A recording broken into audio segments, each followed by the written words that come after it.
Et autour d'elle. Dites-lui que c'est justice pour justice. Si votre enfantine Aurore a été plongée dans la vieille nuit. Tant de misère ont éraillé ma voix, que ma langue épuisée de plaintes est immobile et muette. Édouard Plantagenet, pourquoi es-tu mort? Plantagenet? À quitte Plantagenet? Édouard pour Édouard, paie la dette de mort. As-tu pu, ô Dieu, te détourner de ces 12 agneaux et les jeter aux entrailles du loup? Et quand le Saint-Henri, quand mon fils bien-aimé mourut, Pauvre spectre d'une vivante, douleur mise en spectacle, honte du monde. Repose ton être sans repos sur la terre anglaise, terre de loi devenue contre toutes les lois, ivre de sang innocent. Que ne peux-tu m'offrir une tombe aussi vite que tu m'accordes ce triste siège? J'y enfouirai mes os. À qui donc, à part nous, a sujet de pleurer? C'est la plus vieille douleur et la plus vénérable. Donnez donc à la mienne le bénéfice de l'âge, et que mes chagrins se tordent à la place de mœurs. J'avais un Édouard, un Richard l'a tué. J'avais un mari, un Richard l'a tué. J'avais un Édouard, un Richard l'a tué. Tu avais un Richard l'a tué. J'avais un Richard aussi, et c'est toi qui l'as tué. J'avais un Rutland aussi, et tu as aidé à le tuer. Tu avais un Clarence aussi, et Richard l'a tué, du chevelu de ta matrice. Cet évadé le lignet d'enfer qui nous chasse tous à mort. Le dogue qui avait ses dents avant ses yeux pour déchirer les agneaux et sucer leur sang pur. Ce destructeur hideux de l'œuvre de Dieu, ce grand tyran, c'est ta matrice qui l'a lâché. Oh, femme de Henri, ne triomphe point de mes mots. Dieu m'est témoin que j'ai pleuré sur les tiens. Laisse-moi dire, j'ai faim de la vengeance et je me rassasie de la contempler. Ton Édouard est mort, celui qui avait tué mon Édouard. Ton autre Édouard est mort aussi, en paiement de mon Édouard. Ton Clarence est mort, lui qui avait poignardé mon Édouard. Richard vit encore, lui, le noir courtier de l'enfer. Mais la voici qui approche sa fin déplorable, mais non déplorée. La terre s'entr'ouvre, l'enfer flamboie, arrache le fil de sa vie. Je t'en conjure, Dieu bien-aimé, que je puisse vivre encore pour dire « Le chien est mort !» Tu m'avais prédit qu'un temps viendrait où je souhaiterais ton aide pour maudire cette monstrueuse araignée, cet affreux crapaud bossu. Alors je t'appelais la vaine effigie de ma fortune. Que te disais-je encore? Pauvre ombre, reine en peinture. Eh bien, où est ton mari à présent? Où sont tes frères? Où sont tes 2 fils? Quelle jouissance te reste? Qui donc te sollicite et s'agenouille et dit « Vive la reine !» Rappelle-toi tout cela et vois ce que tu es à présent.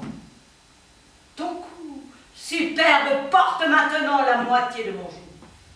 Je le fais glisser ici de ma tête fatiguée et j'en rejette sur toi le fardeau tout entier. Adieu, femme diacre. Adieu, reine de mauvaise chance. Les mots de l'Angleterre me feront sourire en France. Mais toi, experte en malédiction, arrête un peu. Apprends-moi à maudire mes ennemis. Abstiens-toi de dormir la nuit et jeûne le jour. Compare ton bonheur mort à mon malheur vivant. Représente-toi tes enfants, plus beaux encore qu'ils n'étaient, et celui qui les a tués, plus hideux qu'il n'est.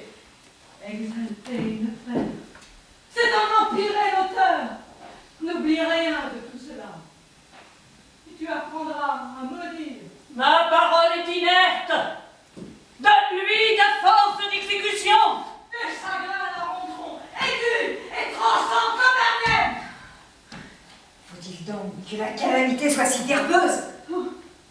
Pauvres orateurs essoufflés de la misère, laisse-les s'exhaler. Quand ils ne serviraient à rien de plus, ils soulagent toujours le cœur. Si cela est, ne restons pas bouche close. Viens avec moi et sous le souffle de nos paroles amères, étouffons mon fils maudit qui a étouffé tes deux fils bien-aimés. Et soyons prodigues d'imprécations. Qui ose m'interdire le passage? Celle qui aurait pu, en t'étranglant dans ses entrailles maudites, t'interdire tous les meurtres que tu as commis. Misérable! Tu caches sous cette couronne un front où devrait être écrit avec un verre rouge l'assassinat du prince qui la possédait. Dis-moi, scélérat, où sont mes enfants? Crapaud, où est ton frère Clarence? Et le petit nez dont t'a jeté son fils? Où est le gentil Rivers et Burgundy Grey? Et où est le roi Hastings? Insulter ainsi loin du Seigneur. Soyez calme et parlez-moi doucement, car sinon je noierai vos exclamations dans un éclatant bruit de guerre. Es-tu mon fils? Oui, par Dieu, mon père et vous-même. Eh bien, écoute patiemment mon impatience. Madame, je possède ce trait de votre caractère, de ne pouvoir supporter l'accent de reproche. Laisse-moi parler. Soit, mais je n'écouterai pas. Je serai douce et gentille dans mes paroles. Hébreu, bonne mère, car je suis pressé. Es-tu si pressé? Moi je t'ai attendu, Dieu le sait, dans les tourments et dans l'agonie. Ne suis-je pas venu, enfin, pour vous soulager? Non. Par la Sainte Croix, tu le sais bien. Tu es venu sur terre pour faire de la terre mon enfer. Ta naissance a été pour moi un poids douloureux. Ton enfance a été hargneuse et maussade. Ton temps d'école, terrible, désespérant, extravagant, furieux. Ta première jeunesse, hardie, effrontée, aventureuse. Et ton âge mûr, altier, subtil, fourbe et sanguinaire, plus calme, mais plus dangereuse encore, caressant dans la haine. Peux-tu me citer une heure de soulagement que j'ai jamais goûté dans ta société? Aucune, ma foi, si ce n'est l'heure de la faim qui vous poussait à déjeuner hors de ma société. Si vous ne pouvez plus supporter ma vue, laissez-moi me remettre en marche pour ne plus vous offusquer, madame. Je t'en prie, écoute-moi. Vous parlez avec trop d'amertume. Un mot seulement, et je ne te reparlerai jamais. Soit! Ou tu périras dans cette guerre par un juste décret de Dieu avant d'en sortir vainqueur, ou je mourrai moi-même de chagrin et de vieillesse. En aucun cas, je ne reverrai ton visage. Donc, emporte avec toi ma plus accablante malédiction, et qu'au jour de la bataille, elle te fatigue plus que l'armure complète que tu porteras. Mes prières combattront pour le parti contraire. Et alors, les petites âmes des enfants d'Édouard chuchoteront à l'esprit de tes ennemis et leur promettront succès et victoire. Homme de sang, ta fin sera sanglante.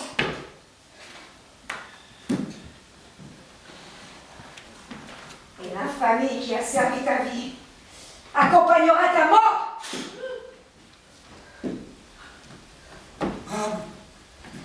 Maman! J'ai bien plus de raison qu'elle, mais bien moins de force pour te maudire. Je ne peux que dire Amen. Arrêtez, madame. J'ai un mot à vous dire. Je n'ai plus pour toi de fils de sang voyant assassiné. Quant à mes filles, Richard, ce seront des nonnes en prière et non des reines en pleurs. Ainsi ne vise pas à frapper leur vie. Vous avez une fille nommée Élisabeth, belle et vertueuse, royalement gracieuse. Doit-elle donc mourir pour cela? Oh, laisse-la vivre, et je jetterai sur elle le voile de l'infamie, pourvu qu'elle puisse vivre hors de l'atteinte du meurtre sanglant. J'avouerai qu'elle n'est pas fille d'Édouard. N'outragez pas sa naissance, elle est de sang royal. Pour sauver sa vie, je dirais qu'elle n'en est pas. Sa vie est la plus sûre garantie de sa naissance royale. Ses frères sont morts de cette garantie-là. Et qu'à leur naissance, les bonnes étoiles étaient opposées. Non! C'est qu'elle a envie de mauvais parents et des contraires. L'arrêt de la destinée est irrésistible. Les enfants étaient destinés à une mort meilleure. Si la pitié t'avait fait la grâce d'une meilleure vie. Vous parlez comme si j'avais tué mes neveux. Oh, tes neveux. C'est bien leur oncle qui leur a tout volé. Bonheur, couronne, liberté, vie. Quel que soit le bras qui a frappé leur tendre cœur, c'est ta tête qui a directement la dirigée. Sans doute, le couteau meurtrier eût été émoussé, obtus, s'il n'avait été repassé sur ton cœur de pierre pour jouer dans les entrailles de mes agneaux. Ne soyez pas si prompte à mal interpréter ma pensée. Je vous promets à vous et aux vôtres plus de bien que je ne vous ai fait de mal. Quel bien la face des cieux couvre-t-elle qui découvert serait un bien pour moi. L'élévation de vos enfants, noble dame. À l'échafaud pour y laisser leur tête. Non, du fait des honneurs de la fortune, pour y être le type impérial et suprême de toutes les gloires de la terre. Flatte ma douleur de ce récit. Dis-moi, quelle pompe, quelle dignité, quels honneurs tu peux abdiquer en faveur d'un de mes enfants. Tout ce que je possède, oui, jusqu'à moi-même. Je veux tout donner à un de tes enfants. Dis vite, de peur que cet accès de générosité ne cesse avant que tu aies parlé. Eh bien, sache-le, du fond de l'âme, j'aime ta fille. Oh. La mère de ma fille croit cela de toute son âme. Et que croyez-vous, madame? Que tu aimes ma fille du fond de ton âme, comme du fond de ton âme tu as aimé ses frères. Mon cœur t'est bien reconnaissant de cet amour-là. J'aime votre fille de toute mon âme, et je désire la faire reine d'Angleterre. Comment? Qui veux-tu lui donner pour roi? Eh bien, celui qui saura la faire reine. Quel autre pourrait-ce être? Toi? Moi-même. Qu'en pensez-vous, madame? Comment pourrais-tu donc lui faire ta cour? C'est ce que je voudrais apprendre de vous, qui la connaissez mieux que personne. Oh, tu voudrais l'apprendre de moi. Madame, de tout mon cœur. Envoie-lui par l'homme qui a tué ses frères de cœur sanglant, sur lequel seront gravés ses noms Édouard et York, sur quoi peut-être elle pleurera. Alors présente-lui un mouchoir, pareil à celui que Marguerite offrait à ton père plongé dans le sang de Routland. Dis-lui que celui-là a essuyé la sève vermeille du corps de son doux frère et engage-la à s'en servir pour sécher les larmes de ses yeux. Si ces séductions ne la décident pas à t'aimer, envoie-lui dans une lettre le récit de tes nobles actions. Dis-lui que tu as fait disparaître son oncle Clarence, son oncle Rivers, oui, et que par intérêt pour elle, tu as expédié sa bonne tante Anne. Vous vous moquez de moi, madame. Ce n'est pas là le moyen de gagner votre fille. Oh, je n'en connais pas d'autre, à moins que tu puisses prendre quelque autre forme, et c'est célèbre le Richard qui a fait tout cela. Si je vous disais que j'ai fait tout cela pour l'amour d'elle. Alors ma foi, elle ne pourrait manquer de te haïr, pour avoir acheté son amour au prix de si sanglantes dépouilles. Écoutez, ce qui a été fait ne peut être réparé. Si j'ai pris la royauté à vos fils, je veux en réparation la donner à votre fille. Si j'ai tué la race issue de vos entrailles, je veux, pour ranimer votre postérité, engendrer en votre fille une famille de votre sang. Qu'avez-vous perdu? Un fils qui était roi? Eh bien, cette perte fait votre fille reine. Je ne puis vous donner tous les dédommagements que je voudrais, aussi accepter ce que je peux vous offrir. Que ferais-je bien de lui dire? Que le frère de son père voudrait être son seigneur? Lui dirais-je que c'est son oncle, ou que c'est le meurtrier de ses frères et de ses oncles? Dis-moi, sous lequel de ces titres la courtiserais-je? Dis-lui que le roi qui peut commander la supplie. De consentir à ce que le roi des rois défend? Dis-lui qu'elle sera une haute et puissante reine. Non, pour en déplorer le titre comme sa mère. Dis-lui que je l'aimerai toujours. Et combien de temps durera ce toujours? Jusqu'à la fin de son heureuse vie, et de plus en plus tendre. Mais combien de temps sa tendre vie sera-t-elle heureuse? Autant que le ciel et la nature la prolongeront.